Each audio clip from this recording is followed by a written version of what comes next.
سلام. یه قاعده‌ای داریم میگن انسان رو از هر چیزی منع کنید بیشتر آتش بهش پیدا میکنه و به سمتش میره. تو کشور ما که میدونید وقتی که دولت چیزی رو ممنوع میکنه مردم هجوم میبرن به سمتش. در مورد سریال معاویه هم نه فقط ممنوعش کردن بلکه حرام هم اعلامش کردن و به همین خاطر مردم تو هر مهمونی هر جا شما میرید میبینید که دنبال این سریال معاویه هستن که ببینن چیه که ممنوع شده. من چند تا نکته در این رابطه عرض کنم. اولا تو سریال‌های تاریخ خیلی دنبال اصالت و اصلیتش نیستیم که چقدر با واقعیت جوره.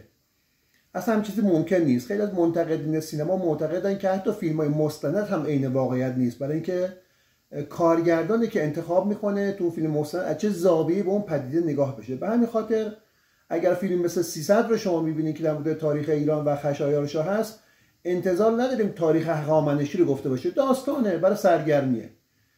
به همین خاطر سریال هایی که اصولا در مورد تاریخ ساخته میشه یا بر مبنای حوادث تاریخی ساخته میشه قرار نیستش که عین تاریخ باشه. منتها در مورد سریال مذهبی خب یه حساسیتی هستش که توهین به کسی شده باشه یا وقایع دگرگون شده باشن، خب در دو طرف بیشتره. ما در مورد سریال معاویه خیلی نمیخوایم تو محتواش بریم، برای اینکه از نظر مورخین و کسانی که علمای اسلامی هستن چه سنی چه شیعه اختلاف نظر توی پدیده ها و اتفاقات تاریخی زیاده. اون چی میخوام بگم اینه که اگر از دیدگاه فنی، چون بالاخره باید که یک سریال اول جذابیت داشته باشه برای دیدن یک فیلم، بعد بحث محتواشه.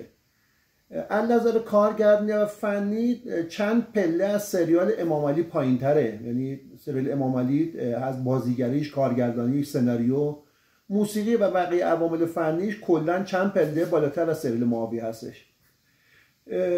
البته نمیدونم، حالا من به ذهنم رسید که سازندگان سریال معاویه از فنای سریال شوگان هستن. دقت کردین تو تیتراژش، تو موسیقی، توی حرکت‌های دوربین، نمایی که از شهرها میگیرن خیلی شبیه سریال شوگان هستش.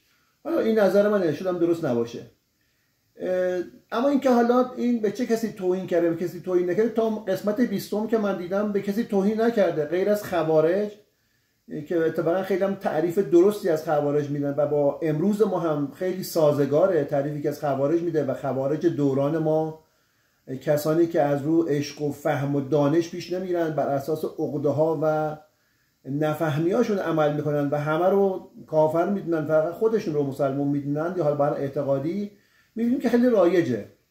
غیر از اون به نظرم تو سریال سعی کرده که جوانب همه رو نگه داره، به کسی توهین نکنه و احترام مخصوصا حالا بخش شیعیان رو حد زیادی نگه داشته. اون موارد تاریخی هم که اختلاف ممکنه وجود داشته باشه مثل صلح امام حسن و بقیه موارد، اون دیگه اختلافات تاریخی بین علما و کسانی است که توی تاریخ ادیان کار میکنن. خیلی انتظاری نداریم که توافقی رو قضیه حاصل بشه.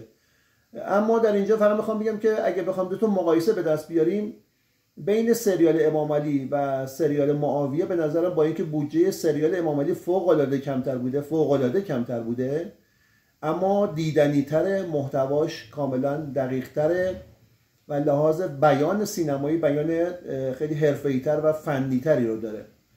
گرچه حالا مثلا در استثناء البته سریال امام علی در مورد بقیه سریالایی که توی تلویزیون ساخته میشه به خودشون الف و فاخر و اینجور موارد میبینیم که مثلا مخصوصا سریالی که در مورد زمان شاه ساخته میشه هیچ توافقی روش نیست و اختلاف نظر خیلی بیشتر از آن چیزی که در مورد معاویه گفته میشه.